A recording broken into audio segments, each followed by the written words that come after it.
Welcome to సమస్య పరిష్కారం ఇక్కడ కార్యక్రమానికి మనం వచ్చేసి సెక్రటేరియట్ రోడ్ లో ఉన్నాము. అది కూడా అంబేద్కర్ స్టాచ్యూ దగ్గర ఉన్నాము. అట్టే పాటు మన ఎన్టీఆర్ ఘాట్ కూడా ఉంది. ఇక్కడ వచ్చేసి సాగర్ ఫుట్పాత్. ఈ పరిస్థితి చూడండి ఎంత దారుణంగా ఉందో. మొత్తం ఫుట్పాత్లు కబ్జా. ఈడ వచ్చే చూపరులు మొత్తం రోడ్డు మీద నడవాల్సిందే. ఇది హాలిడేలో మరి పరిస్థితి దారుణంగా ఉంటుందండి, అత్యంత దారుణంగా ఉంటుంది. ట్రాఫిక్ పోలీసులు డ్యూటీ చేస్తుర్రా అన్నది వాళ్ళ ఉన్నత అధికారులకే తెలియాలి. అసలు ట్రాఫిక్ పోలీసులు డ్యూటీ చేస్తే ఈ పరిస్థితి ఉంటుందా? ఇక ముందు చూద్దాం మనం ఇంత ఈ పరిస్థితి ఎట్లుంటుందో చూద్దాం ఒకసారి. ఇక్కడ చూడండి ఇక పరిస్థితి ఎట్లుందో. మొత్తం ఇక్కడ మొత్తం రోడ్లో మొత్తం ఇది కబ్జాలు, మొత్తం రోడ్డు మీద ఇల్లీగల్ పార్కింగ్, ఇల్లీగల్ మొత్తం అంతా ఇక రోడ్ల మీద నడిచే పరిస్థితి. ఇక్కడ చూడండి చూపర్లో కూడా వచ్చిన విజిటర్స్ కూడా ఎట్లుంటుంది. వీటిలో మొత్తం ఇవే దందాలు. ట్రాఫిక్ పోలీస్ వాళ్ళు ఒక్కొక్క బండికి ఒక్కొక్క రేట్ అంట.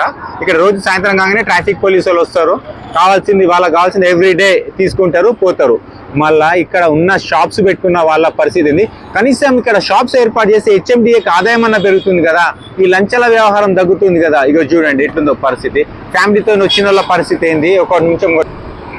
వీళ్ళేం పేదవాళ్ళు కాదండి. ఫుట్పాత్ మీద ఒక్కొక్కరికి రోజుకు 5 నుంచి 10,000 మధ్యలో ఇన్కమ్ ఉంటుంది ఫుట్పాత్ మీద అని మనం చులకన చూస్తాము. ఇక చూడండి మొత్తం ఎక్కడి నుంచి నడవాలి, పబ్లిక్ ఎట్లా నడుస్తారు చూడండి. మొత్తం పబ్లిక్ హెచ్ఎండి అధికారులు పట్టించుకోరు, ట్రాఫిక్ పోలీసులు అసలే పట్టించుకోరు.